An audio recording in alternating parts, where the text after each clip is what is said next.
Didžiausia Lenkijos upė Vysla. Jos krantuose slypi negirdėti Lietuvos istorijos pasakojimai, neregėti gamtos perlai ir nepažintos tradicijos.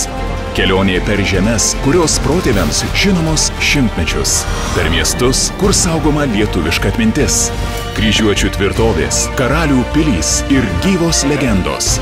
Įvykiai, kurie lėmė Lietuvos likimą. Mūšiai, kurie įtvirtino Lietuvą vakarų Europoje. Lietuviškos salos, kuriuose meilė tėvynei liepsnoja karščiau už laužus. Naujos dainos, pašėlę nuotykiai ir jaudinantys atradimai.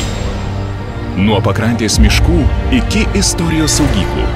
Kelionė ieškant lietuviškų pėdsakų ir paliekant dalelę savęs.